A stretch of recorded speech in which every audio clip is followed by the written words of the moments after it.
Bueno, ahí está. Bueno, darle la bienvenida a todos, mejor dicho, a todas, porque es único varón, así que sería darle la bienvenida Esta vez no hay duda. a todas. Gracias por estar a todas. Nada, esta es una jornada que estamos haciendo desde el Comité Justicia Ambiental, un comité radical que, bueno, nos dedicamos exclusivamente a trabajar las cuestiones vinculadas al ambiente. Y venimos en una serie de charlas donde hasta ahora arrancamos con la primera, que era la historia social argentina, donde nos habló el sociólogo Roberto Corne, en la visión del radicalismo dentro de la historia social argentina. Y bueno, y ahora nos vamos a ir empezando a meter de lleno en los temas vinculados al ambientalismo.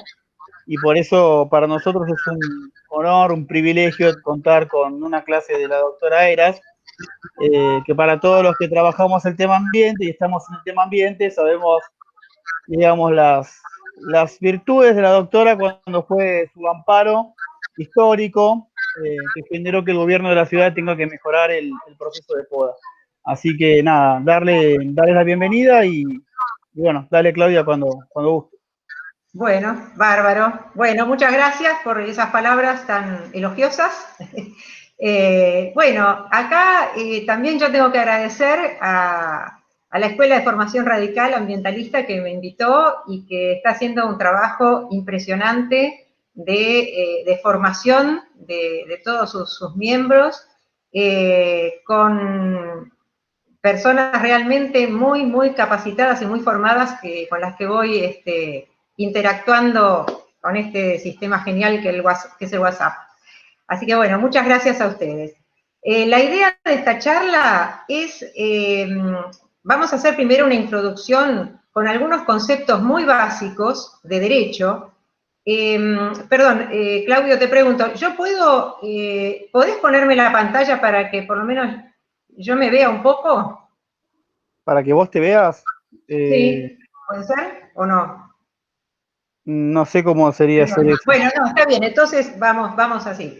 Bueno, entonces la idea es esta. Vamos a hacer primero una introducción con conceptos muy básicos, muy sencillos, de derecho en general, para después ver cómo estos conceptos son tomados en los fallos que se van dictando con respecto a temas ambientales.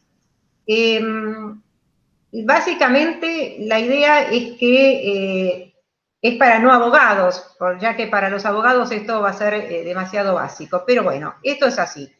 Vamos a empezar por una definición muy simple, que es que la norma es una regla de conducta a la que hay que ajustarse. Pero la norma jurídica tiene dos características que son esenciales y muy importantes. Una es la bilateralidad. Esto consiste en que la norma, al mismo tiempo que concede un derecho, impone una obligación. Y esto es clave en todo lo que es el sistema jurídico. Por eso, cuando de repente celebramos una compraventa, al mismo tiempo que yo tengo que entregar aquello a lo que me comprometí, tengo el derecho de cobrar el precio. Y así en todas las situaciones. Siempre cuando hay un derecho, existe en paralelo una obligación. La otra característica fundamental de las normas jurídicas es la coercibilidad. Es decir, que siempre que existe un derecho y una obligación consiguiente, se puede exigir y lograr el cumplimiento de esa obligación. Si no ha sido cumplida voluntariamente por aquel destinatario de la obligación, se podrá lograr su cumplimiento de manera coercitiva. ¿Cómo? A través de los poderes que están habilitados para esto, como el Poder Judicial, fundamentalmente.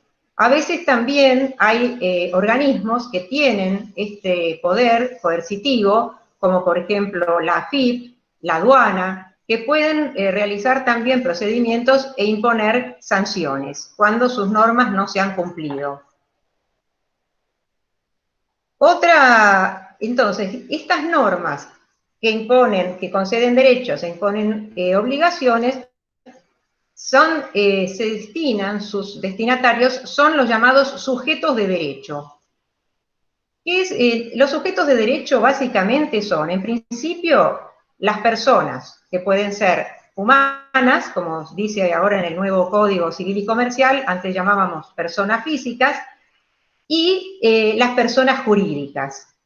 Las personas jurídicas son entidades de ficción, digamos, que pueden ser sociedades, pueden ser instituciones, y que también son receptoras de derechos y obligaciones. Pero acá hay un avance muy importante en los últimos tiempos, que es el de que se ha empezado a considerar como sujeto de derecho a la naturaleza. Esto es un cambio fundamental y muy positivo dentro de lo que son las políticas de protección del ambiente. Hay dos constituciones que ya reconocen en la Constitución a la Pachamama, y la saludamos en su día, porque hoy es el día de la Pachamama, reconocen a la Pachamama como sujeto de derecho. Son la Constitución de Ecuador y la Constitución de Bolivia. Bolivia, a su vez, ha dictado una ley en la que amplía y especifica estos derechos de la Pachamama y la Ley Marco de Madre Tierra y Desarrollo Integral para Vivir Bien. Vemos que entonces se está produciendo una recepción de estos conceptos y de estos valores en la legislación. También esta connotación de la naturaleza como sujeto de derecho está siendo recogida en fallos judiciales, de los cuales vamos a ver algunos un poco después. Pero ya hay fallos en Colombia, donde se reconoce como sujeto de derecho a un río, el río Atrato, por los beneficios que otorga a toda la comunidad que es atravesada por ese río y que es protegido ante situaciones de contaminación muy avanzadas. Por eso se dictó este fallo. Bueno, entonces, ¿y cómo al ser sujeto de derecho nos queda un poquito como rengo el tema de cómo ejerce su derecho a la naturaleza, porque es como que, cómo se comunica? Entonces, se le han designado, y lo que se estila, es designarle guardianes. Se le designan guardianes a la naturaleza de manera tal que puedan ser sus representantes humanos para estar en... Perdón, acá me parece una interferencia. Son los guardianes para que puedan justamente encarnar la defensa de estos derechos. A en ver, algunos casos... porque ahí está hay compartiendo pantalla Hortensia. Y sí. a ver si Hortensia me escucha, fíjate que estás compartiendo pantalla. Sí. Dejar de presentar, tiene que poner. Sí. No presentar. Hortensia es mi secretaria. A ver si Hortensia nos escucha. Sí, Hortensia no es muy hábil. Bueno, no sé qué hace. Ahí está. No, vamos a... Tiene que hacer. Detener presentación. Ahí, dígale que vuelvo a entrar. Ahí está. Bueno. Hortensia. Entonces, decíamos que estos guardianes que se le conceden a la naturaleza para que pueda ejercer sus derechos, a veces pueden ser una institución pública, puede ser un ministerio, o puede ser inclusive comunidades locales para que se ocupen y sigan adelante con el cumplimiento de estos derechos que se les ha reconocido desde la la naturaleza. Sí, Claudia, decime. A ver, ahí está, porque recién se te escuchó todo entrecortado. Lo último no se te escuchó. Bueno, lo que decía, habíamos quedado en los guardianes, ¿no? Sí, ahí. Los Ahí está. guardianes de la naturaleza. Ahí está. Entonces, y en algunos casos se ha designado como guardián por ejemplo, el Ministerio de Ambiente, ¿no? Entonces se le encomienda la función específica de cumplir con determinado fallo judicial. También se han designado guardianes a comunidades que viven en las zonas, sobre todo reconociendo a las comunidades aborígenes, que son del lugar, con el uso y la aplicación de todos sus conocimientos culturales que aportan a esta protección de la naturaleza. Bueno, ahora entonces vamos a seguir un poco retomando estos conceptos que vamos individualizando para después aplicarlos en la jurisprudencia. Entonces vamos a ver también que en la estructura de una norma jurídica siempre hay un supuesto de hecho y una consecuencia jurídica. Esto también es muy importante. ¿Por qué? Porque esto lleva a cómo es el trabajo que va a hacer el juez cuando va a interpretar y aplicar la norma. Las normas siempre se interpretan, ¿no? Es decir, en realidad todos vivimos interpretando todo. Pero es muy importante que en esta labor de interpretación esté ajustado el juez a este marco jurídico, ¿no? Es decir, que no salga del marco que le impone la norma. Por eso, lo que hacemos los abogados, cuando trabajamos también, nos traen un asunto, lo primero que hacemos es entender muy bien de qué hechos se trata, porque a veces el cliente nos hace unos planteos muy difusos, muy confusos, y tenemos nosotros que empezar a desentrañar un poco cuál es el punto en cuestión que hay que enmarcar. Y ahí entonces ver la norma que se ajusta, donde se va a ajustar esa situación para poder hacer efectivo el derecho que viene a reclamar esta persona. Entonces, cuando vemos entonces las normas, vemos que hay también distintos tipos de normas.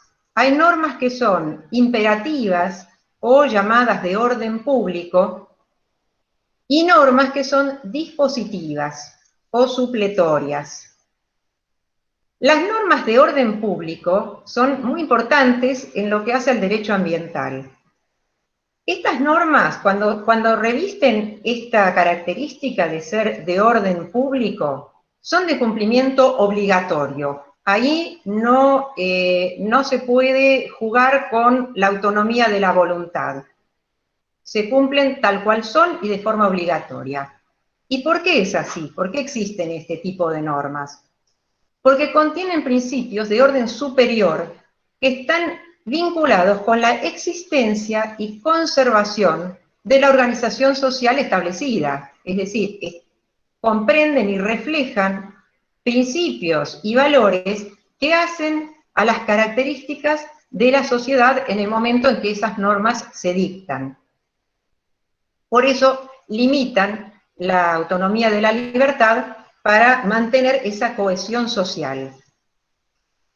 Por ejemplo, la Ley General del Ambiente, en su artículo 3º, declara a esta norma como de orden público. Entonces, todos los enunciados de la norma general del ambiente son de cumplimiento obligatorio.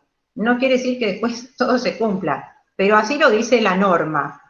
Porque acá también es importante tener en cuenta lo que me acuerdo que estudiábamos en Introducción al Derecho, que era el ser y el deber ser.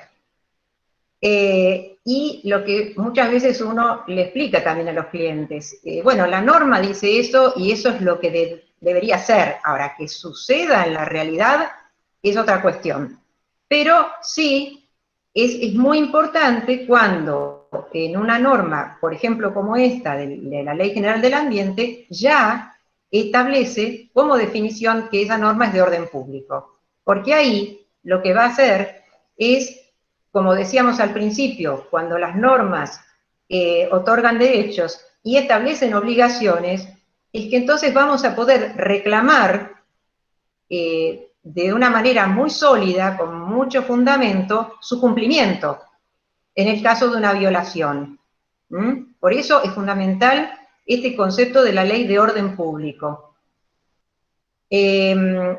Por ejemplo, y llevado para que de todas maneras quede bien claro, a lo individual, a lo particular, imaginemos lo que es el derecho de la patria potestad.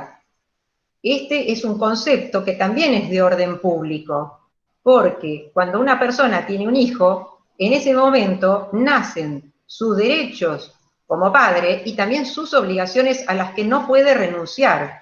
No se puede renunciar a la patria potestad. Esto es una imposición.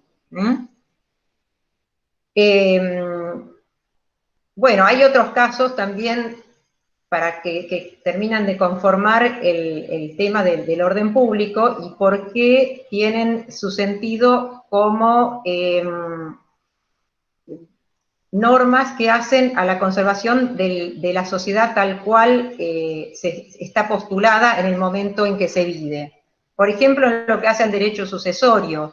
En el derecho sucesorio también hay algunas normas que son de orden público porque son absolutamente obligatorias. Y es que, por ejemplo, si fallece una persona, sus herederos forzosos van a ser sus hijos y en su defecto sus padres. Entonces, vemos que hay normas que son de cumplimiento forzoso, obligatorio.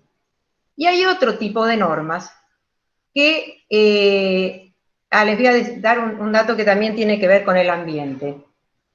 En el Código Civil y Comercial de la Nación, que desde el año 2015 está vigente, se incluyó un artículo, que es el artículo 240, que establece una limitación a la disposición de los bienes. Es decir, en general, nuestro régimen jurídico permite la libre disposición de los bienes.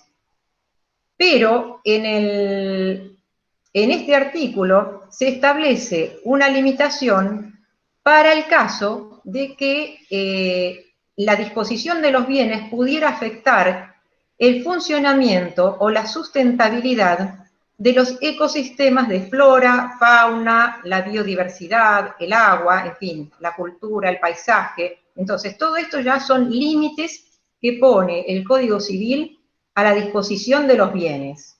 Entonces, este artículo 240 es una norma de orden público.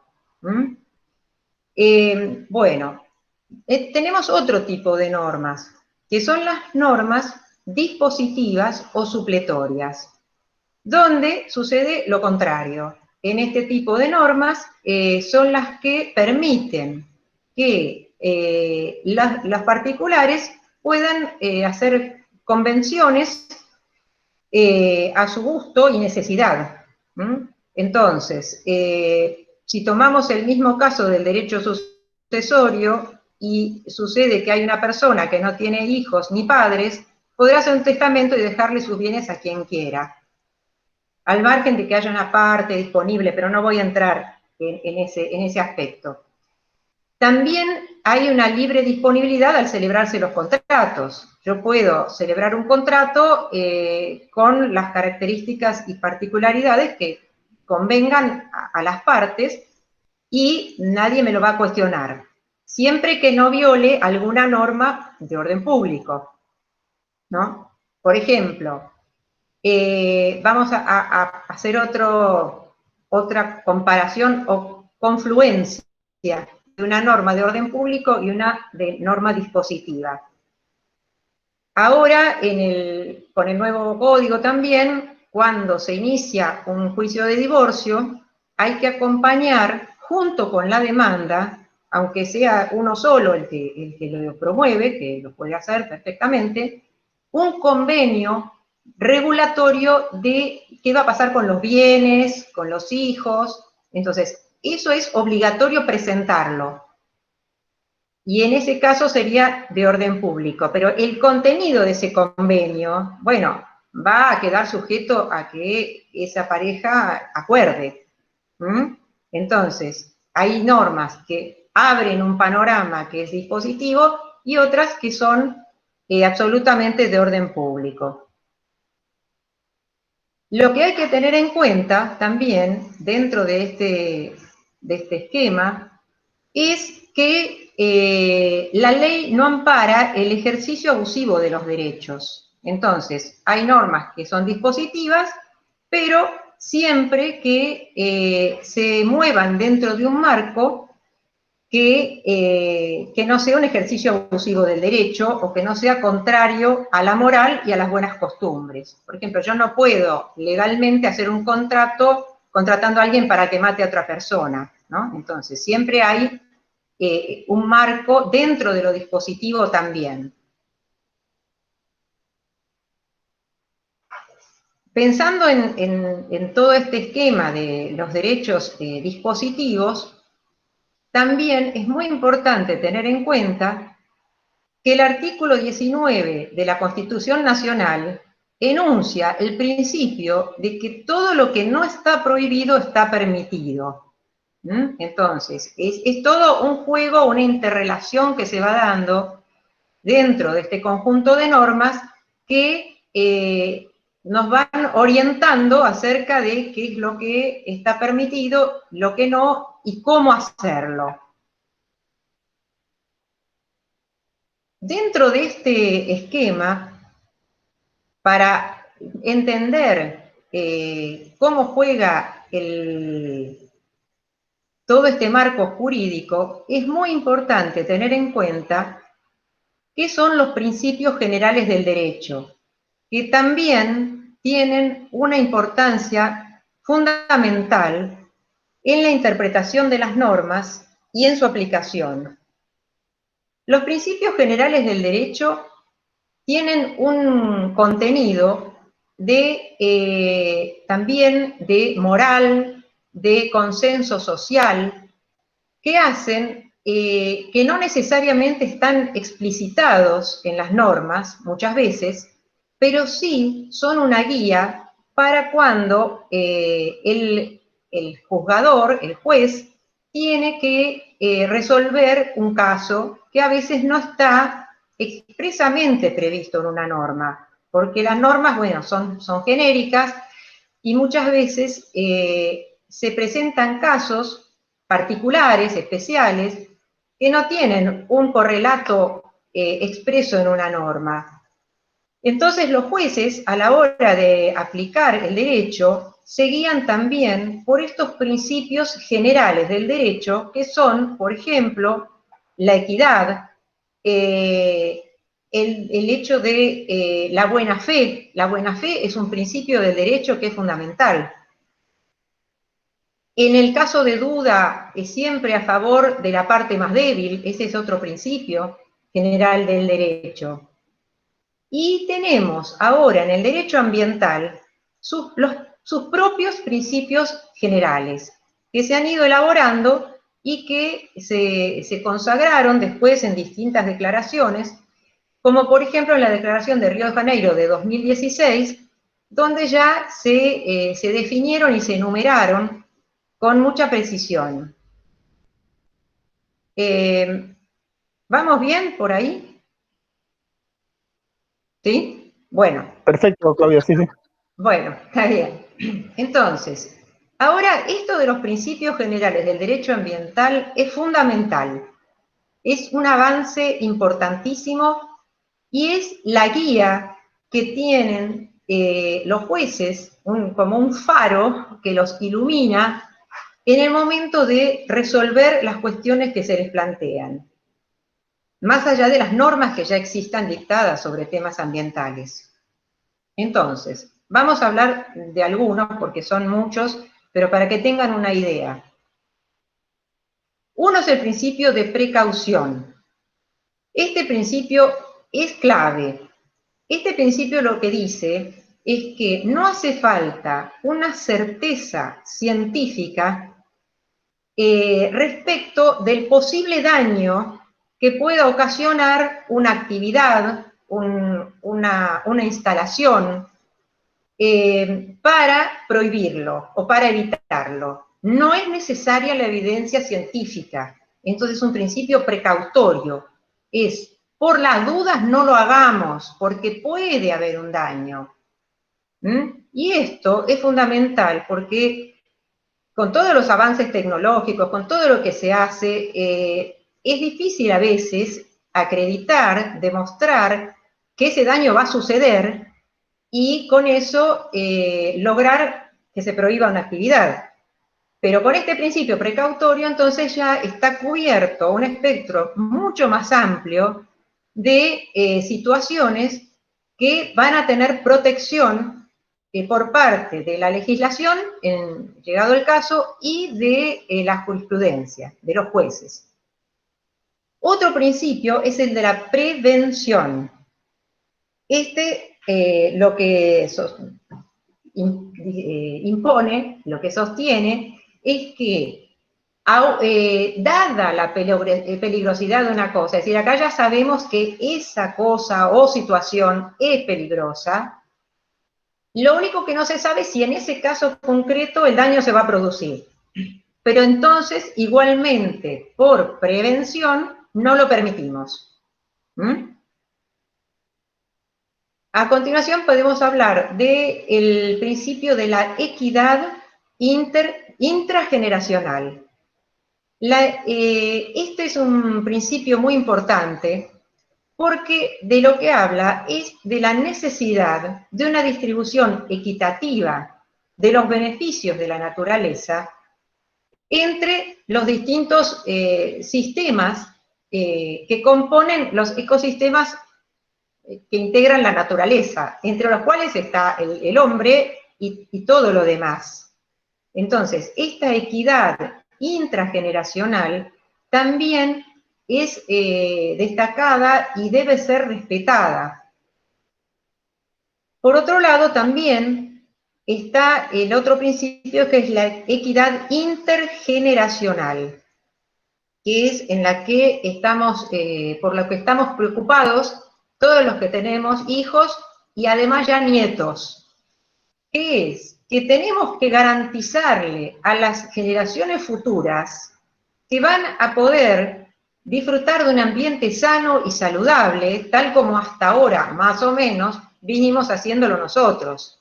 Entonces, esta es una responsabilidad que nos cabe a todos, de cuidar el ambiente en beneficio de las generaciones futuras. También se sostiene dentro de estos principios del derecho ambiental el principio indubio pro natura. ¿Esto qué es? En caso de duda hay que resolver a favor de la naturaleza. Pensemos, por ejemplo, en los temas de las empresas mineras, ¿no? Y la contaminación con arsénico y con otras sustancias químicas, donde las empresas sostienen muchas veces a rajatabla que ellos no contaminan, que lo hacen con todos los recaudos, con todo el cuidado. Pero bueno, acá se puede aplicar en ese caso este principio. En caso de duda, es a favor de la naturaleza, a favor de ese río que está siendo contaminado. Entonces, ahí se puede prohibir esa actividad dentro de otros fundamentos, aplicando este principio. Y siempre dando como, eligiendo las alternativas menos perjudiciales. Hay otro principio, y después ya pasamos a otro punto, que es el de la solidaridad. Cuando habla de este principio de solidaridad dentro de lo que es los principios de derecho ambiental, se refiere a una solidaridad entre los estados, no solo la solidaridad entre los individuos, sino entre los estados, para que cooperen, ya que la naturaleza no tiene en sí misma fronteras. El Amazonas se desarrolla a lo largo de distintos países. Entonces, son los distintos estados los que tienen que apuntar a tener políticas de economías sustentables y de protección del ambiente mancomunadas. Este es el principio de solidaridad. Bueno, vimos también entonces que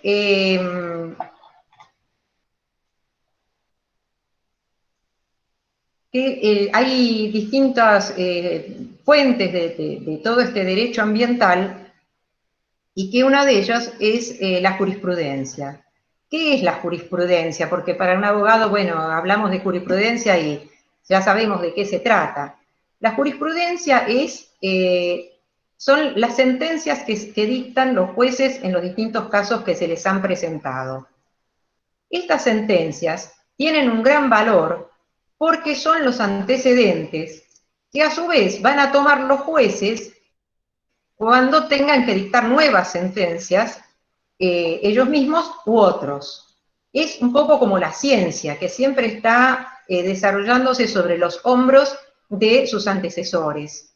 En el derecho y en la aplicación del derecho sucede lo mismo.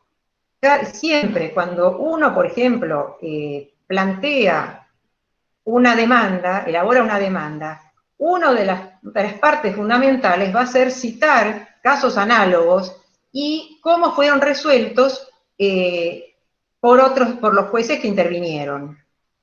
Y los propios jueces, cuando dictan sus sentencias, una buena parte de las sentencias es siempre una cita de otras sentencias dictadas por jueces en casos análogos. Por eso la jurisprudencia, este conjunto de sentencias, forma un cuerpo que es casi equivalente al cuerpo normativo. Tiene mucho peso en lo que es el derecho, la construcción del derecho en una sociedad. Bueno, estos serían algunos conceptos de derecho que me parecieron como importantes ir destacándolos para ver después cómo van a aparecer en las sentencias que vamos a ver después. Ahora les voy a hablar de algunos otros conceptos, también jurídicos, pero que tienen que ver con lo procesal, con un procedimiento, con un juicio en acción, digamos. Porque también esto tiene mucha incidencia en algunas cosas que hemos visto la vez pasada, comentando, por ejemplo, un acuerdo como el de Escazú, que lo comentó un abogado y después varias personas dijeron, bueno, habló de muchas cosas técnicas y no las pudimos entender. Entonces, bueno, busqué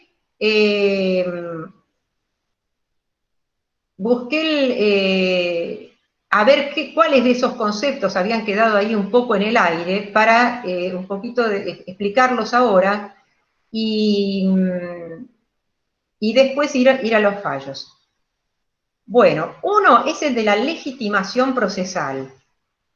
¿De qué se trata esto? Ya vimos que las normas, bueno, conceden derechos, imponen obligaciones. Ahora, entonces yo tengo un derecho a reclamar que el otro cumpla su obligación. Ese derecho que tengo es el que me legitima para reclamar. Pero esto dentro de un determinado, siempre marco y una determinada situación. Imaginemos, por ejemplo, que a mi vecino lo despidieron del trabajo. Y yo digo, uy, qué barbaridad, yo voy a ir a reclamar, yo lo demando al empleador. Entonces voy al juez y le digo, miren, a mi vecino lo despidieron del trabajo, yo vengo a pedir que le paguen una indemnización.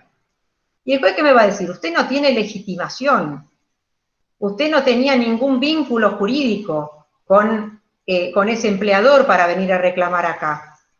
Entonces, la legitimación activa, esto sería activo, el que demanda. El legitimado activo es quien tiene derecho a reclamar, a ejercer una acción para que un juez evalúe su situación y dicte una sentencia. Esto es la legitimación activa. Y por otro lado, yo tengo que ver a quién voy a demandar. Yo tengo que demandar al que está obligado hacia mí, no a cualquiera o al que a mí me parezca. Imaginemos el caso de un despido laboral. Entonces, en este caso, yo sí, soy la legitimada activa y voy a demandar a mi empleador y creo que en función estoy medio negro y no sé exactamente la identidad de mi empleador, que puede ser una empresa, y yo lo demando como Pirulito Sociedad Anónima. Entonces, Pirulito Sociedad Anónima se presenta en el expediente y dice, no, yo no soy su empleador, porque, a ver, en realidad el empleador era Pirulito SRL, por decir, ¿no? Era otro.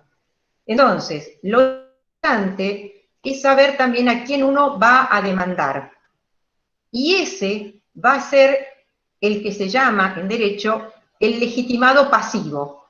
Entonces, hay que tener en claro cuando uno inicia una acción cuál es la legitimación activa y la legitimación pasiva. ¿Quién tiene derecho a demandar y quién es el obligado a cumplir con la obligación que yo estoy reclamando?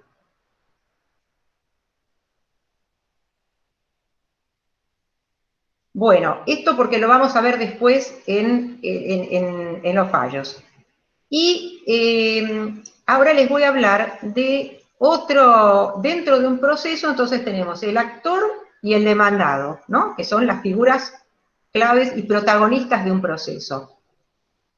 Pero también existe otra figura que es muy importante también para el derecho ambiental y para los casos relacionados con el ambiente, que es el amigo del tribunal, el amicus curiae. Esta es una figura que viene del derecho romano, por eso se mantiene su nombre en latín, y es muy importante. El amigo del tribunal puede ser una persona o puede ser una institución.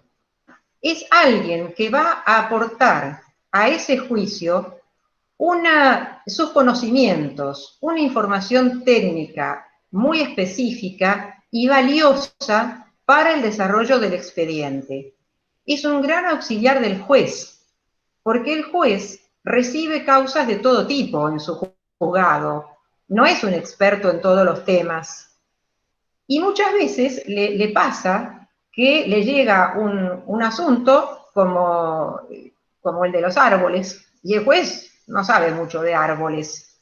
Entonces es muy importante que pueda tener este auxilio de un especialista. ¿Cuál es el rol del amicus curiae? Él se limita a hacer su informe. Puede ser uno, puede ser más de uno, pero no tiene una interacción con las partes, no es una parte, digamos, activa en el desarrollo del expediente. No puede tampoco apelar, no puede oponerse a nada, él simplemente aporta sus conocimientos. Y esto es muy importante para tener en cuenta, inclusive si uno después se le cruza que tiene que promover alguna acción de estas de derecho ambiental, tener presente que esta es una ayuda muy valiosa. El amicus lo puede proponer una de las partes, o hasta el propio juez también puede solicitar el auxilio de un amigo del tribunal si lo considera necesario. Para terminar con la parte esta de, les voy a decir algo más acá, también muy importante. Dentro del desarrollo del proceso, hay algo que es clave, que es la prueba, ¿no? Cuando uno inicia una demanda, tiene que aportar y decir con qué pruebas cuenta. Después va a tener además que producirlas, que hacerlas efectivas a lo largo del juicio. Y hay un principio que es, el que afirma tiene que probar. Entonces, esa es la regla. Si yo digo que sucedió tal cosa, yo tengo la obligación de probarlo. Por eso se dice que es una carga, pesa sobre mí esa obligación. Entonces, la carga de la prueba pesa sobre el que afirma. Pero esto fue teniendo también un desarrollo y una nueva visión a lo largo de los años, y es una elaboración jurisprudencial, o sea, en las sentencias se fue advirtiendo que hay veces en que la prueba la tiene el otro. Y yo estoy en una situación de desequilibrio porque yo no puedo acceder a esa prueba que justo tiene la otra parte. Por ejemplo, en un caso, pongamos, de mala praxis, es clave tener la historia clínica, tener información sobre lo que sucedió en ese establecimiento de salud. Pero eso justamente es lo que está en poder y bajo el control del demandado. Entonces ahí se generó una nueva teoría, que es la de la carga dinámica de la prueba o inversión de la carga de la prueba, que consiste en que tiene la obligación de probar el que tiene la prueba a su alcance y tiene que aportarla al expediente. Esto es muy importante porque en los juicios de ambiente se suele dar esta situación de desequilibrio, porque uno generalmente demanda o a un poder público o a una empresa poderosa.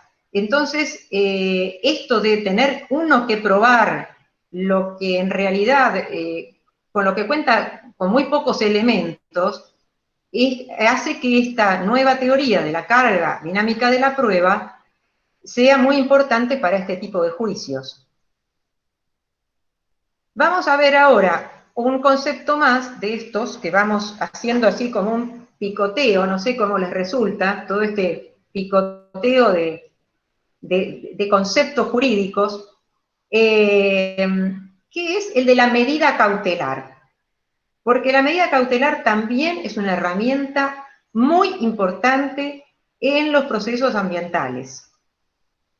La medida cautelar es una resolución del juez que se toma y se dicta al inicio de un juicio, tendiente a asegurar que la sentencia que en definitiva se dicte tenga un cumplimiento efectivo.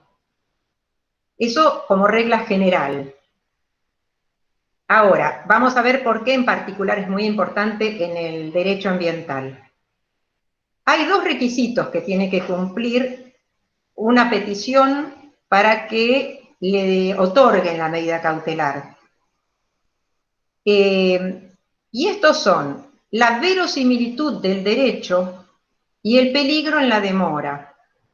La verosimilitud del derecho es que yo tengo que hacer un planteo que convenza al juez de que es muy probable que yo tenga razón. Si el juez todavía está recibiendo una demanda, no tiene idea mucho de qué se trata, no sabe Claudia, qué pruebas se decir. Sí, a ver, sí. espera, a ver, aguantó cachito que se retome bien la conexión porque se cortó ahí. Lo último que dijiste no se escuchó. A ver ahora. Ah, bueno. A ver, ahora sí. Ahí va mejorando, sí, dale. Ahora, Ahí va. ahora sí. Perfecto. Quedamos con la medida cautelar. No sé hasta dónde El escucharon. segundo Bueno, les repito un poquito lo último. Gracias. El segundo requisito es el peligro en la demora. Avísenme si se corta de nuevo, por favor. ¿Por qué? Cuando uno inicia un juicio de cualquier naturaleza que sea, ¿se corta? Te veo la cara, Claudia, no sé si por qué se corta. Sí, porque se te escucha medio como que hablas, como que se acelera el audio. Me pasa a mí. A ver ahí. Volvé, repetí de vuelta lo último que dijiste. A ver acá. A ver, ahí va. Bueno, a ver, el peligro de la demora. ¿Está mejor? Sí, ahí parece haber arrancado bien, dale, a ver. Bueno, me pongo más cerquita a ver qué pasa. No, por ahí la conexión que se Entonces va dijimos, de repente. Sí, ah, claro, debe ser eso. a ver, ¿Qué ahí. hacemos? Ahí no, sigas, seguí. Ahí se te escucha bien. A ver, dale. Bueno, yo sigo, a ver, me dicen que pare. Si no escuchan, me dicen que pare, yo lo veo. Bueno, entonces estábamos con que el derecho, digamos, yo tengo que haber hecho un planteo que sea consistente, que tenga fundamentos, para para que el juez, en principio, piense que lo que yo digo es probable que sea cierto y que sea real. Para lo cual tengo que ser, no se escucha. No. ¿No se escucha? ¿Sabés qué, Clau? Que, sí, que querés Bueno. intentar salir y volver a entrar, como reiniciando la conexión. Bueno, luego. Porque me Dale, parece que dale, tiene, por ahí mejor así, a ver. Cierro. Y volvé a entrar. Espérate. Salir, ¿por dónde salgo? Acá con la crucecita cierro. Listo. Sí.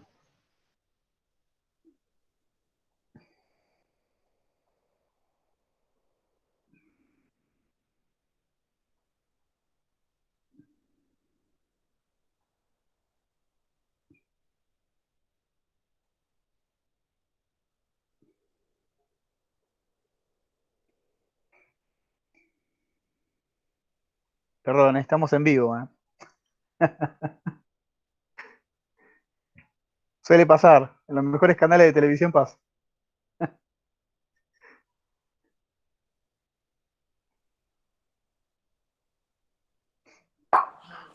Sin duda, en las mejores familias, Claudio, tranquilo. Ahí entra, ahí tiene que entrar. A ver. Igual esta charla para los abogados por ahí es. Ahí está, ahí entró. ¿Dónde estás, Clau? Ahí estás, Clau. Desmuteate ahora. ¿Estás muteada? Ahí, dale. Sí, espérate. Ahí está. Dale, ahí se te escucha Ahí perfecto, dale. Ahí está. Bueno, no, yo no lo hago para los abogados, obviamente. Para los abogados es un embole, es como el ABC. Pero bueno, como el otro día eran muchos los no abogados, yo dije, bueno, a ellos me dirijo. Bueno, entonces estábamos con la medida cautelar. Entonces, en la medida cautelar dijimos que tiene que haber, ¿ahora me escuchan bien? Perfecto, Clau. ¿Me escuchan bien ahora? Sí, bueno, bárbaro. En la medida cautelar, entonces, tiene que haber, tiene que haber verosimilitud del derecho y peligro en la demora. ¿Por qué? Los procesos judiciales siempre son largos. Aún un amparo que se presume que tiene que salir en 6 meses, el mío todavía está en trámite desde el año 2017. Entonces, si vamos a esperar que se dicte la sentencia, cuando se dicte la sentencia ya el daño se produjo, el bien que había para ejecutar una sentencia ya no existe más. Entonces tengo que, puedo pedir esta medida que el juez la evalúa en el momento de la demanda, es decir, yo inicio la demanda y en la demanda ya pido la medida cautelar. Si el juez considera que esto es viable, que es un derecho verosímil y que realmente hay un peligro en la demora, la va a conceder sin haber todavía dado intervención a la otra parte en el expediente. Y eso es muy importante porque entonces evita que toda la chicana del otro que quiera trabar esa medida cautelar. Se traba la medida cautelar y después lo que se dice, se corre traslado de la demanda, se da intervención a la otra parte. Bueno, ahora vamos a pasar a analizar un par de fallos y vamos a ver cómo todo esto, que ahora ya tenemos clarísimo, todos los abogados y los no abogados, aparece y se aplica. Bueno, yo primero les voy a hablar de un fallo que se dictó en el amparo que promoví yo por el tema del arbolado y que mencionaba Claudio al principio.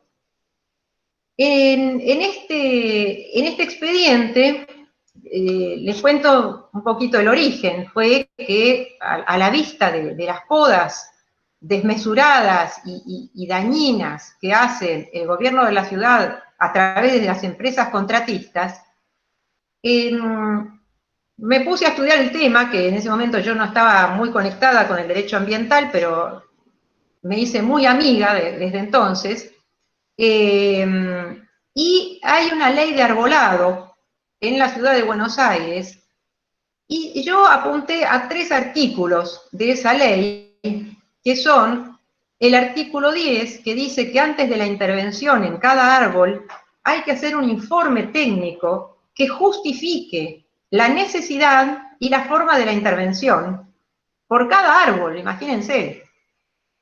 Segundo, que el personal que interviene tiene que estar capacitado. Y tercero, que esa capacitación tiene que ser certificada por el gobierno de la ciudad. Bueno, ninguno de los 3 artículos se cumple. Ese fue el eje de este amparo. ¿Y a qué apunté yo? Porque en un primer momento uno le agarra un poco así la furia y quiere decir que no poden más los árboles, pero eso es un disparate y no puede suceder. Entonces, ¿cuál es la idea? Y lograr que se cumpla la norma, porque para eso está, para eso venimos hablando hace una hora de las normas, ¿no? Para que se cumplan. Y además, porque es una vía también de peticionar que es bastante incuestionable. Es decir, yo lo único que pido es que cumplan la ley. Así que, ¿qué me van a decir? ¿Que no quiero cumplir con la ley? Sería raro. Sin embargo, el gobierno de alguna manera lo dice, ¿no?, en el expediente. Sostienen que la cumplen. Bueno, entonces ahí fue. El objeto entonces de este amparo es ese, que se cumpla es la ley de arbolado. ¿Cuál es mi legitimación activa? Entonces ahora vamos a ir aplicando esto que vimos antes. Mi legitimación, ¿por qué yo puedo y tengo derecho a iniciar esta acción? ¿Y por qué fui recibida por el juez? Porque el artículo 41 de la Constitución Nacional dice que todos los habitantes gozan del derecho a un ambiente sano, equilibrado y tienen el deber de presentarlo. Y el artículo 43 dice que toda persona puede interponer la acción de amparo en lo relativo a los derechos que protegen el ambiente. Entonces ahí vemos cómo aparece fundamentada mi legitimación activa. Yo estoy enmarcada en esas normas. Y ahí puedo intervenir, ir a golpearle la puerta al juez y decirle: yo estoy iniciando este expediente y usted me tiene que recibir. También en la Constitución de la Ciudad de Buenos Aires está de alguna manera replicado esto. En el artículo 14 de la Constitución de la Ciudad dice que toda persona puede ejercer acción de amparo en los casos en que se vean afectados derechos o intereses colectivos como la protección del ambiente. Entonces, mi legitimación activa estaba perfecta. Vemos ahora, en este caso, la legitimación pasiva. ¿A quién voy a demandar? Entonces, estuve estudiando y vemos el artículo 27 de la Constitución de la Ciudad. Dice: la ciudad desarrolla en forma indelegable, esto es muy importante, una política de planeamiento y gestión del ambiente urbano y tiene que preservar y restaurar el patrimonio natural, los espacios verdes, las áreas forestadas y parquizadas. Es decir, que es incumbencia exclusiva, indelegable de la ciudad la protección, entre otros temas verdes, del arbolado. Y también, si bien hubo una delegación en las comunas del cuidado del arbolado, como esto es indelegable, si bien pueden delegar relativamente, pero la responsabilidad última es del Ejecutivo, es del gobierno de la ciudad. Esto fue entonces la legitimación pasiva. El fundamento legal, bueno, fue la ley de arbolado, la ley general del ambiente y estos principios constitucionales. También, una vez, bueno, se me mezclan un poco los pasos, pero ya en el desarrollo del expediente tuve la posibilidad, gracias a María Angélica Di Giacomo, que está acá escuchando, que es una defensora increíble, es el adalid de la defensa de los árboles, de la ciudad y del país, porque ya tiene su influencia maravillosa en todo el país, me puso en contacto con un experto arborista, que es el ingeniero Carlos Anaya, que es una persona muy capacitada, certificada por la Sociedad de Arboristas de Londres, que ha trabajado muchos años en el Jardín Botánico, en fin, tiene una solvencia profesional maravillosa. Y entonces me puse en contacto con él y le propuse que se presentara como amicus curiae en el expediente. Y él aceptó y lo presenté en el expediente y el juez lo aceptó también. El juez podría oponerse también, no es que es obligatoria la intervención, pero el juez lo aceptó. Y él presentó un informe excelente sobre el estado actual del arbolado y sobre cómo debieran ser las intervenciones, las podas y todo el tratamiento de los árboles. Entonces vemos cómo esto que veníamos hablando cobra vida, digamos, en un expediente. Bueno, ahora vamos a ver el tema de la medida cautelar. Cuando inicié la demanda, estaba en plena ejecución la campaña de poda. Y entonces ahí sí pedí, junto con la demanda, una medida cautelar que fuera que se suspendieran los trabajos en tanto y en cuanto no cumplieran con la ley. Es decir, no podía pedir la suspensión de los trabajos porque sí en general. Pero bueno, por lo menos que se acotaran, para ver si lográbamos, por lo menos de esa forma, que empezara el gobierno a ajustarse más a la norma legal. El juez concedió la medida cautelar. Eso fue el 14 de julio de 2017. Concedió la medida cautelar y a partir de ahí, bueno, se notificó al gobierno de la ciudad y esta medida cautelar, que hoy está vigente todavía, tuvo un impacto muy importante, sobre todo el primer año. Después, como todo lo que suele pasar acá, se va un poco diluyendo y perdiendo un poco de fuerza, pero ese año los trabajos fueron mucho más controlados, porque además el juez lo que dispuso también es que si había alguna intervención muy urgente, tenían que informarla y que podía ser como evaluada como dañosa, tenía que informarla al expediente. Entonces, bueno, se fue armando un expediente muy voluminoso, ya tiene más de 12 cuerpos, es mucho lo que se ha ido juntando ahí, acumulando. Pero bueno, lo importante de la cautelar es, por un lado, esto, ¿no? Que fue como un freno ya desde el inicio.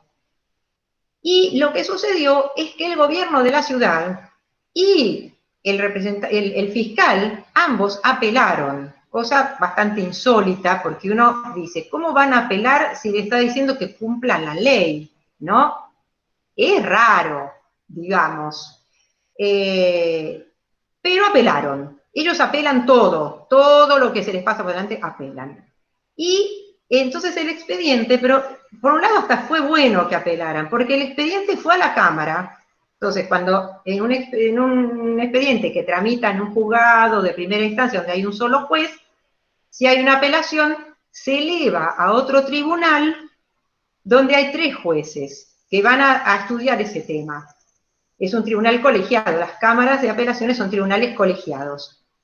Y entonces fue a la Cámara y ahí ellos se tomaron un trabajo maravilloso, estudiaron el tema en profundidad y sacaron una resolución confirmando la medida cautelar, pero no solo la confirmaron, sino que hicieron un desarrollo de derecho ambiental excelente, donde, por un lado, porque bueno, uno de los planteos que hacía el gobierno de la ciudad era la falta de legitimación mía.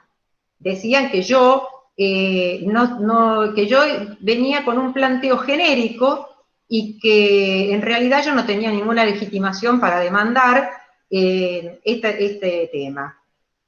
Pero la Cámara no, reconoció y hizo efectivo el cumplimiento de los artículos de la Constitución que cité al principio, diciendo que ellos realmente contemplaban este caso y reconocieron mi legitimación para demandar. También destacaron e invocaron los principios de prevención y de precaución que ya vimos antes. Y trajeron a colación también el artículo 3º, que ya les mencioné, de la Ley General del Ambiente, donde dice que la cuestión ambiental es de orden público. Entonces ven cómo en un fallo, en una sentencia, se van conjugando todos estos conceptos para llegar a un resultado que puede ser muy valioso. Por eso lo fuimos destacando antes. También hizo notar la Cámara que el gobierno de la ciudad, cuando contestó la demanda, no aportó ninguna prueba de nada. Entonces, lo único que hizo fue rechazar todos los planteos, plantear lo que se suele decir que no hay caso, es decir, que no había nada de qué ocuparse, por decirlo de alguna forma, y bueno, entonces confirmó la cautelar y entonces sigue vigente hasta el día de hoy, porque el juicio no terminó. Las cautelares se mantienen hasta que termina el juicio. El juicio no terminó, ahora tenía que dictar sentencia el juez, pero bueno, lo agarró la pandemia, la cuarentena y toda la historia, así que vamos a ver cuando termine la cuarentena si hay alguna, si logramos tener esa sentencia.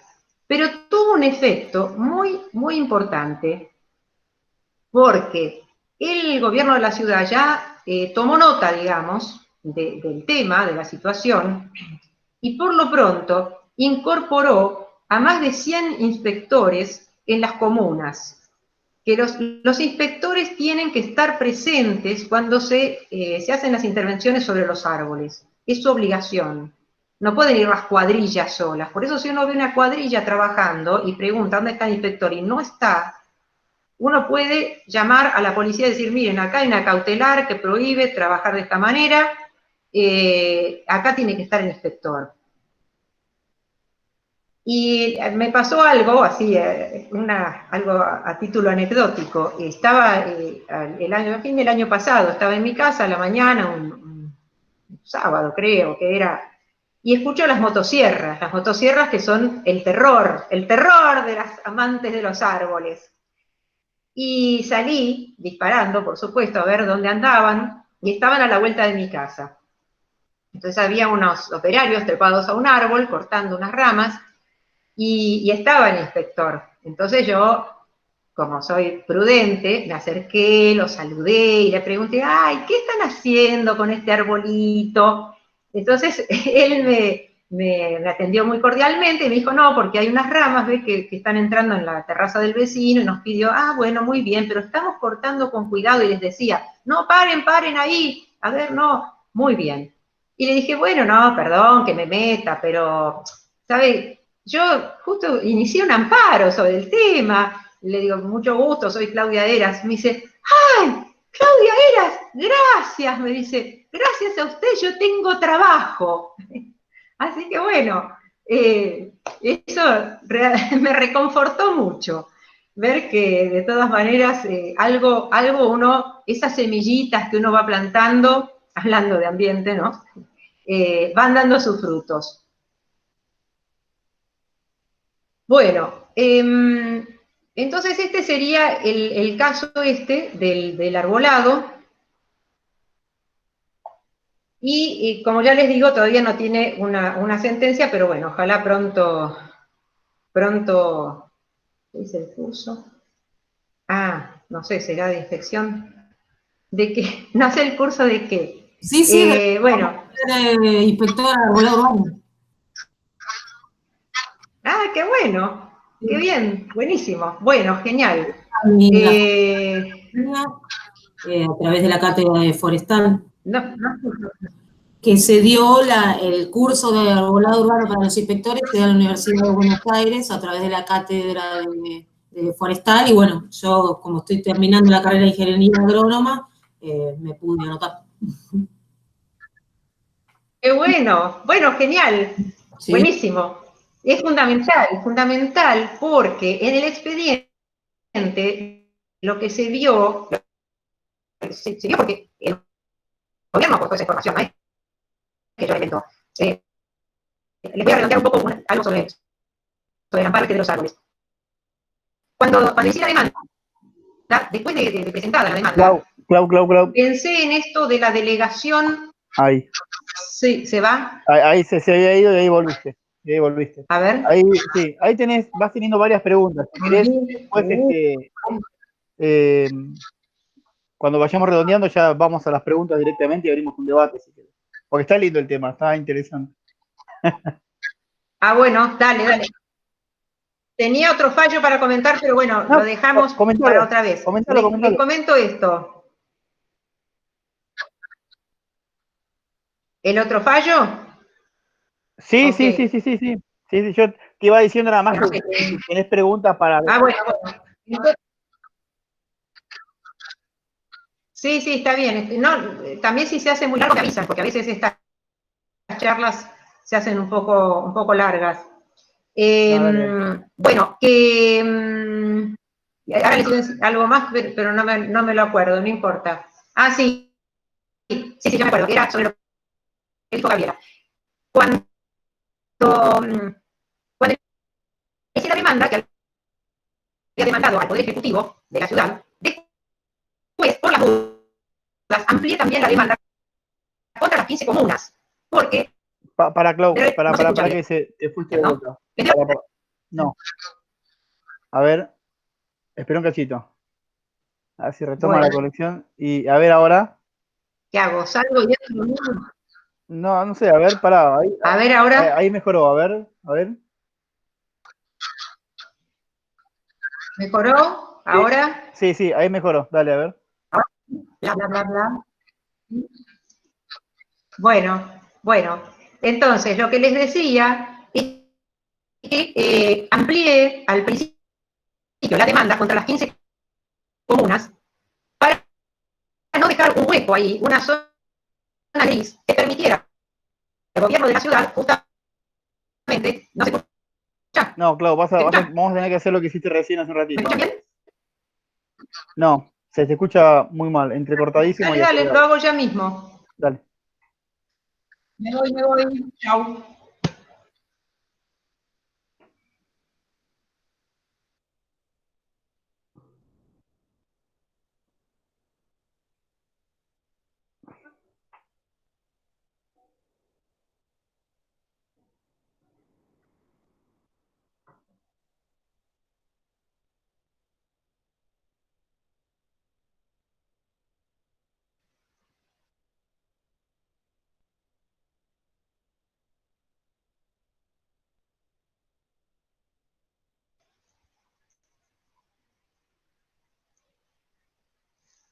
A ver ahora. Ahí va, perfecto. Ahí. Ahora sí. Bueno, retomo y lo digo rápido antes de que se corte de nuevo. Entonces, les decía que amplié la demanda contra las 15 comunas para no dejar un espacio, una zona gris, en la cual el gobierno de la ciudad pudiera empezar a jugar el gambolete, a decir, no, eso soy yo, son las comunas, entonces lo demanda todos. Para. Sí, ahí es como que demandé a todos, escuché y me recopa demandar a todo el mundo, pero para que se escucha mal. Sí, está ahí la idea de Marian está buena, que apaguemos las cámaras para ver si mejoramos la conexión, que todos apaguemos las cámaras. A ver. Y a ver, intentemos ahí. Si no, de última abrimos alguna en Zoom, pero a ver.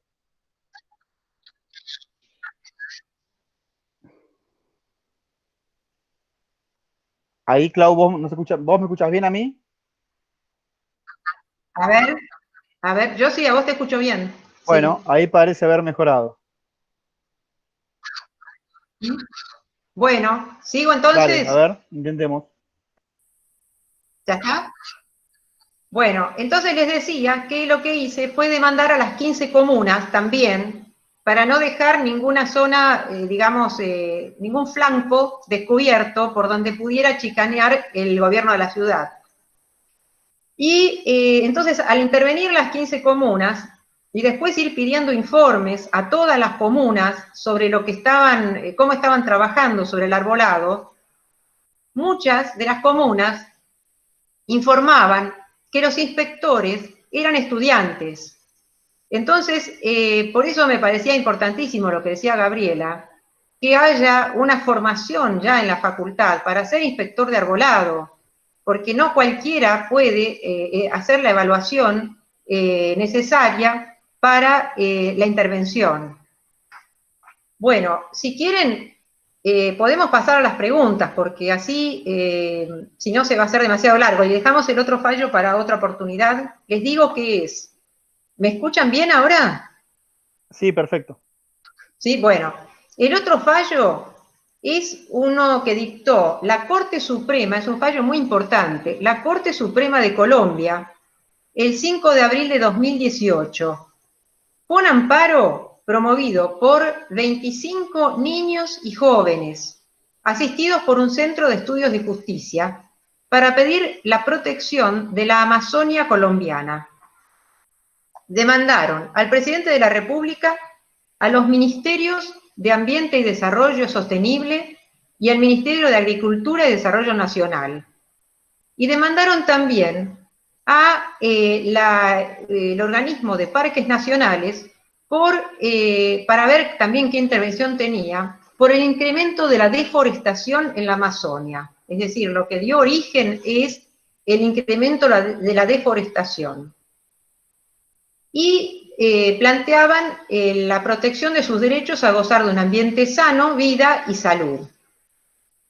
Invocaban que en el año 2015 Colombia firmó un acuerdo en París, que después se trasladó a una ley nacional en Colombia, para reducir a cero la deforestación en el año 2020. Pero ya transcurrido un tiempo se vio que esto no iba a ser cumplido. Entonces presentaron este amparo, porque la deforestación en el 2016 había aumentado el 44% respecto del 2015. O sea, era un avance descomunal. ¿Esto por qué? Por lo que sabemos, el avance de la agricultura, de la minería, y la extracción ilegal de madera. Básicamente estos eran los ejes. Y sostenían que esta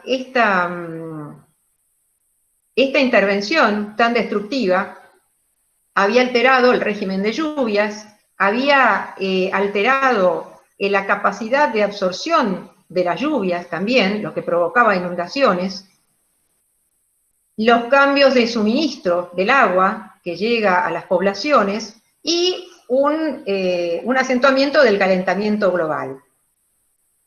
Y pidieron que la justicia imponga al Ejecutivo un plan concreto y definido para cumplir con esta obligación de reducir a cero la deforestación. Esto es una sentencia de la Corte Suprema, quiere decir que ya había pasado por un juzgado de primera instancia, por una Cámara de Apelaciones, en donde habían rechazado la demanda.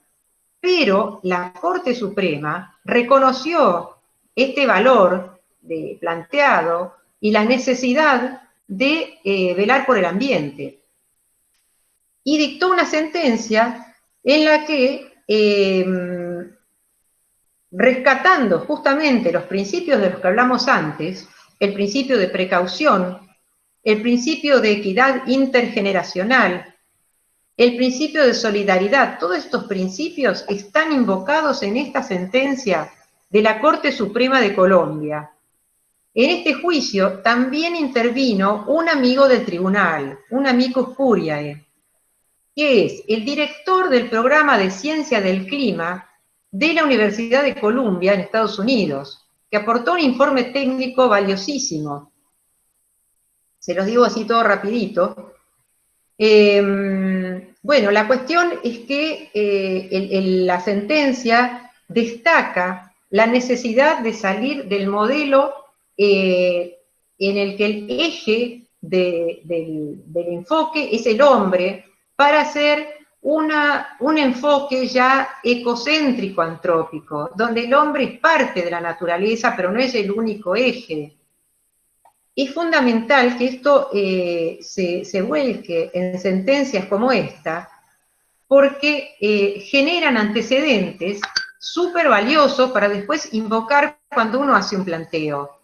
Y también hubo una postura muy innovadora en esta sentencia, porque reconoció legitimación activa a los menores de edad, cosa que, bueno, acá creo que sería imposible, pero el juez dijo, la Constitución, porque en el caso de ellos también existe un artículo análogo, dice toda persona, y dijo toda persona, y siendo además quienes son los destinatarios últimos del daño merecen ser tenidos por parte en este expediente.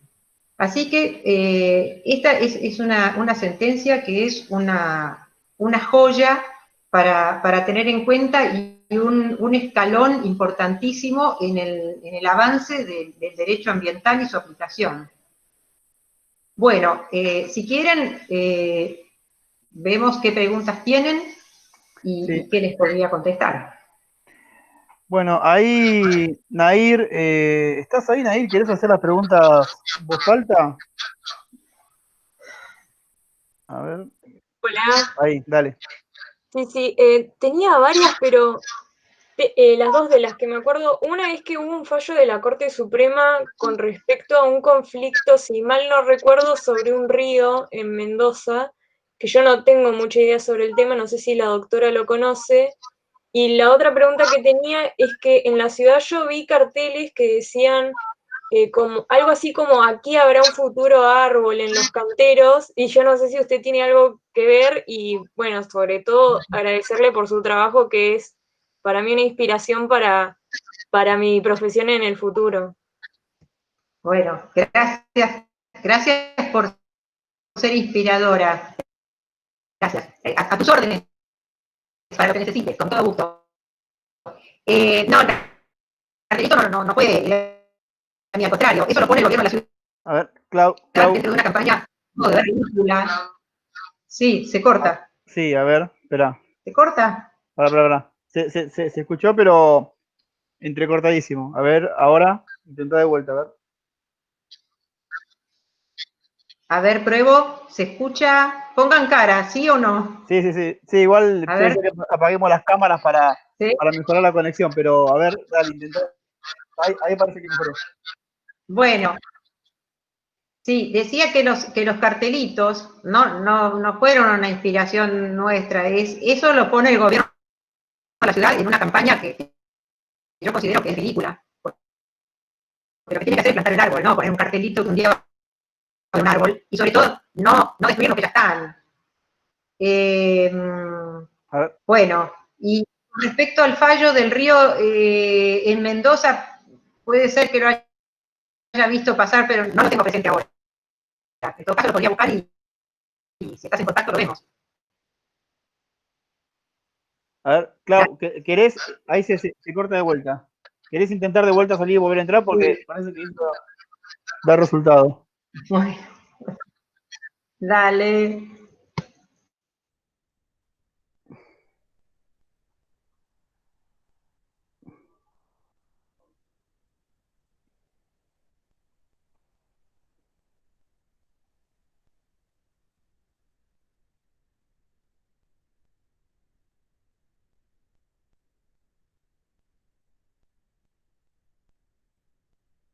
Bueno.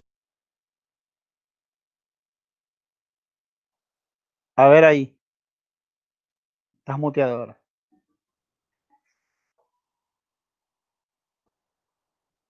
Desmuteate, Clau, estás muteada.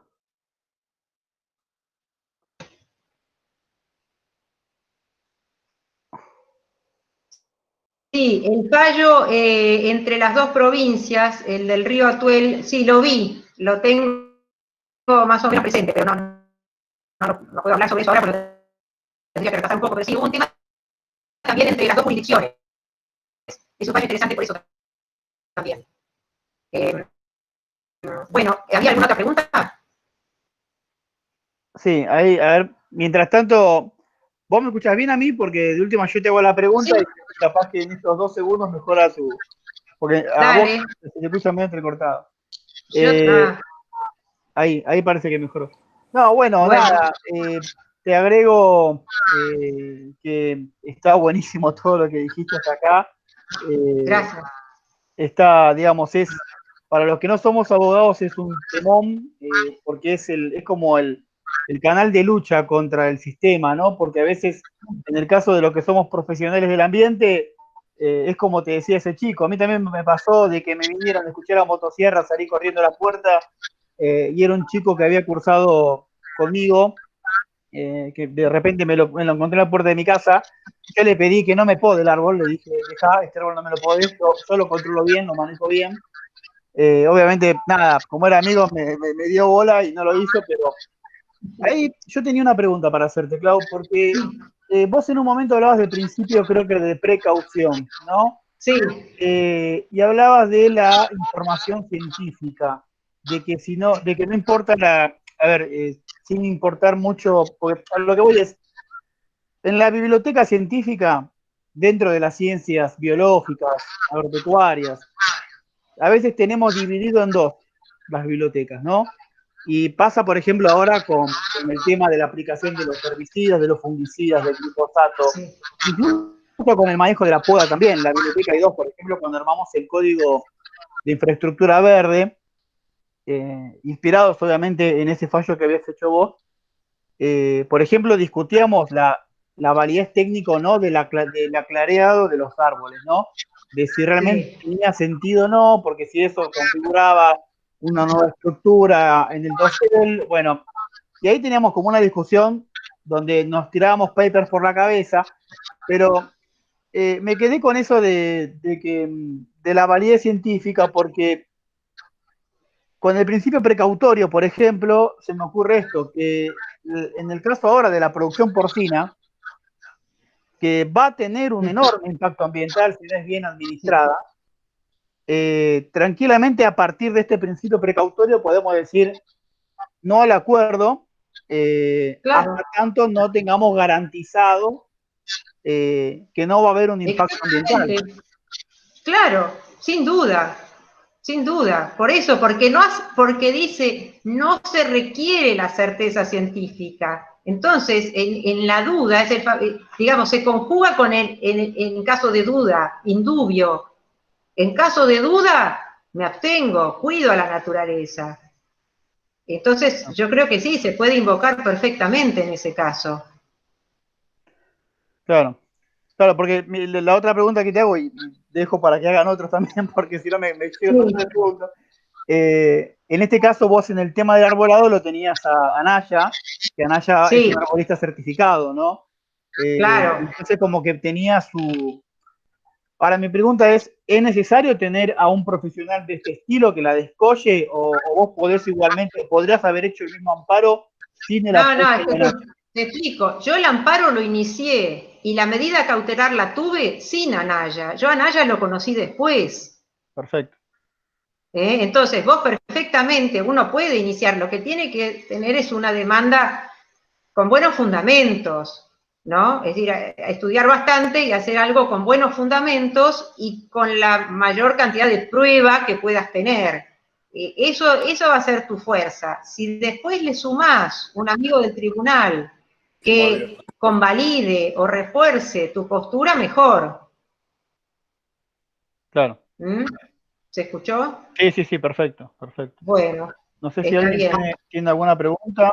¿Puedo preguntar algo? Hay una pregunta que hicieron sobre la quema de los pastizales. El otro día justo estuve en una reunión con una gente de Rosario que está ahora iniciando, ya parece que presentó una demanda directamente ante la corte, un amparo para, sobre el tema de la quema. Yo no pude leer la demanda, no, tengo que ponerme en contacto con esa gente y ver si me la permiten ver para ver exactamente los términos.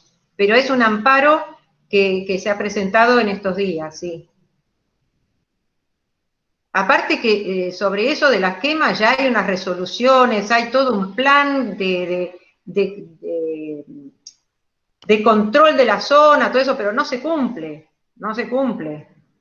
Ese es el punto. Sí, Javier, dale, ahí desmuteate. Estás muteado.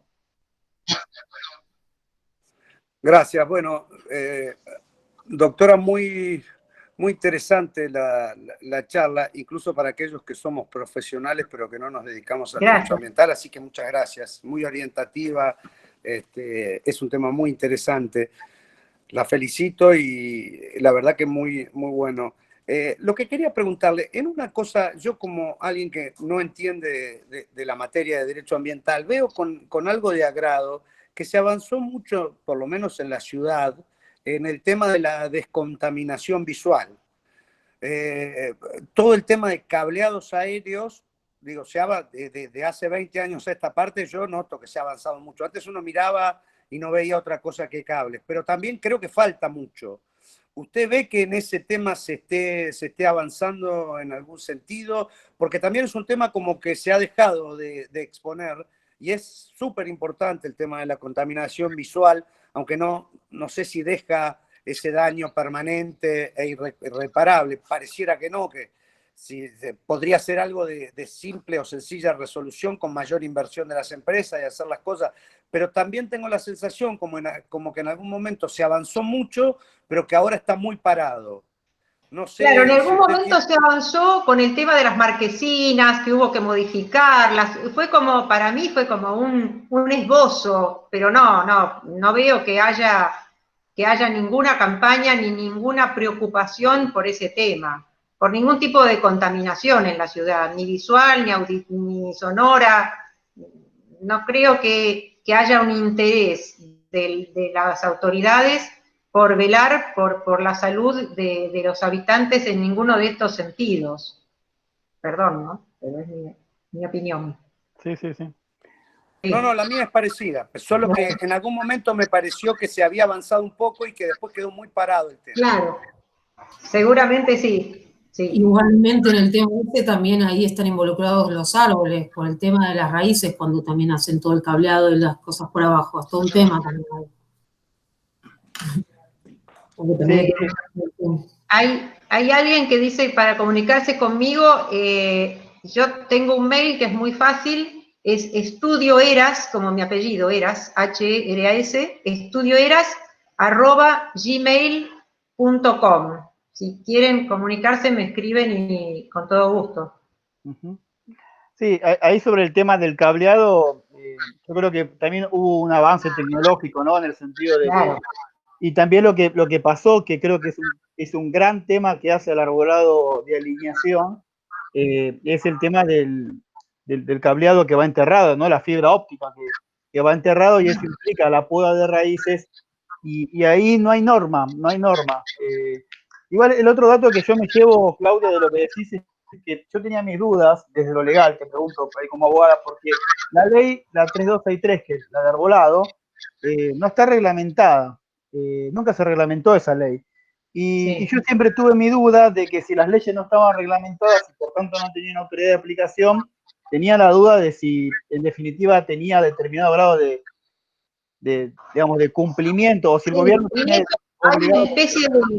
Hay una especie de saber popular erróneo, que es que una ley no reglamentada no es aplicable. Eso es totalmente falso. Una ley, a partir del momento de la promulgación y la publicación, está vigente y su cumplimiento es obligatorio. Hay leyes que se reglamentan y otras que no.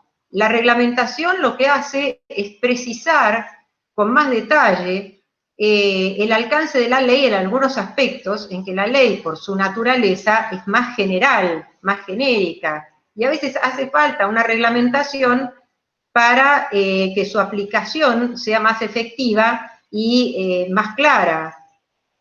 sería bueno que se reglamentara en algunos aspectos, pero no quiere decir que no sea una ley aplicable, vigente y cuyo cumplimiento sea exigible. Esto no es así.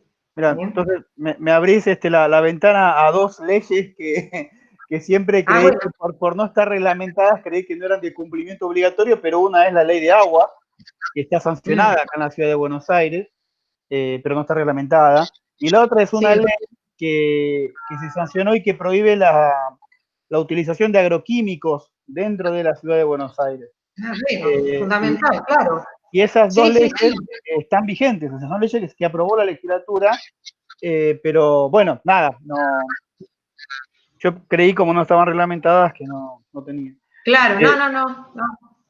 Bueno, ahí tomo la pregunta de María Laura Frutero, la dirección del Comité de Justicia Ambiental. Bueno, próximamente tendremos dirección fija, estamos en el proceso de alquiler de un local, así que ahí tendremos dirección fija, pero si no, nos busca en las redes sociales como Verdes Radicales, y ahí nos va a encontrar en todos lados, en el Facebook, en el Instagram, en el Facebook.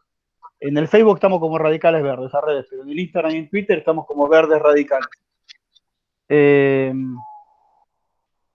Bueno, nada, no sé si tienen alguna pregunta más para la doctora. Aprovechemos el momento. Marian, ¿querés decir algo? Todos queremos escucharte, Marian también, así que te doy la palabra. Yo la verdad que no, todavía tengo presente mi emoción en febrero de 2017, cuando recibí un mensaje, no me acuerdo por qué medio, y digo, una abogada quiere hacer un amparo por los árboles. Creo que fue el fin de semana más feliz de los últimos años. Y bueno, cuando la conocí a Claudia, creo que, bueno, yo la considero que es algo así como la protectora de los árboles. Lo que a mí me maravilló, la doctora Claudia Heras, es no solamente su compromiso por el bien común, su amor por la naturaleza, sino porque a mí me parece que es brillante en su trabajo. Es realmente un placer leer sus escritos. Y creo que eso nos ayudó mucho a que saliera la medida cautelar enseguida, que la Cámara la confirmara, porque ella no lo contó, pero después que la Cámara confirmó la medida cautelar, el gobierno de la ciudad volvió a apelar diciendo que era inconstitucional la medida cautelar. Y otra vez la Cámara confirmó la medida cautelar. Así que para nosotros fue un cambio muy grande, porque fue lo único que posibilitó que se vieran un daño menos cruel y menos atroz contra los árboles.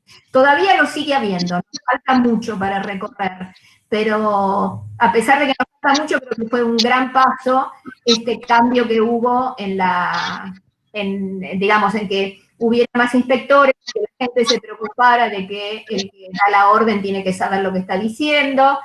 Y bueno, y ahora con el tema climático, que ya es una crisis climática, me parece que es fundamental que la gente que habita y transita esta ciudad entienda que la mejor herramienta para mitigar los efectos de la crisis climática es el follaje de los árboles. Porque el tronco no va a mitigar el calor. Acá necesitamos follaje. Hemos perdido, hay árboles a los que les han quitado hasta el 80% de su follaje por podas reiteradas y sistemáticas. Se poda hasta en las plazas, no hay ningún justificativo en la ley que diga que se pueda podar en una plaza. Y bueno, los espacios verdes y los árboles de follaje frondoso son nuestros mejores aliados. Así que cuanto más personas los defiendan, mejor vida vamos a tener en esta ciudad. Así que infinitamente agradecida, Claudia. Gracias. Bueno, sí, y también el fallo que contaste de Colombia, creo que siente un precedente muy importante, ¿no? Porque me gustó mucho esto de tomar a los menores de edad como parte, digamos, porque nosotros que venimos teniendo muchas conversaciones con las chicas, con los chicos de Alianza por el Clima, de Jóvenes por el Clima, bueno, Consciente Colectivo, todas estas organizaciones que hacen los chicos que tienen esta motivación, está bueno que la justicia los haga parte y los escuche, ¿no? Porque en definitiva se están preocupando por el lugar donde van a vivir ellos, donde vivimos nosotros, pero donde a ellos les toca vivir una gran parte de su vida. Así que nada, por mi parte y de parte del comité, obviamente, al que también está, agradecerte, felicitarte, acompañarte, digamos, todo, porque creemos que es el camino por donde tenemos que ir. Así que bueno, si acá, no sé, en realidad no hicimos ronda de presentación, pero Me faltó decir algo, Claudio. Dale, Me faltó María. decir algo. Dale. Que me olvidé de agradecerte a vos. Porque también fue una gran emoción cuando me llegó un mail que decía, yo quisiera conocer a la gente de Basta de Mutilar. Y ahí fui a la legislatura con mi cuadernito y empezamos con el Código de Infraestructura Verde. Siempre nos diste mucho apoyo y respeto. Eso es algo que se valora un montón. Gracias, Marian. Sí, es verdad. En verdad, yo estaba a punto de encadenarme al árbol. Viste, que llega un momento donde uno no sabe qué hacer y de repente encuentra gente loca como uno por los árboles y bueno, obviamente nos pusimos todos de acuerdo muy rápido. Sí. Pero bueno, nada. Termino con que si no hicimos ronda de presentaciones, pero por ahí si hay alguien que esté interesado en sumarse al comité, que haya venido de afuera, nada, nos manda un mensaje interno, tenemos un grupo WhatsApp, no tenemos delimitación territorial, somos un grupo de jóvenes y chicas, más chicas que chicos, como verán. Acá me siento, menos mal que entró Josmel y Javier, porque si no me sentía el único. Así que, nada, les agradezco a todos la presencia, haber estado, y bueno, Claudia, de vuelta, que figurás como Miguel Lorenzo Eras, pero no, sos Claudia Eras. Sí, es mi padre. ¿Qué voy a hacer? No pude cambiarle el nombre al mail. Así que bueno, muchas gracias a todos y a todas. Gracias. Chau. Bueno.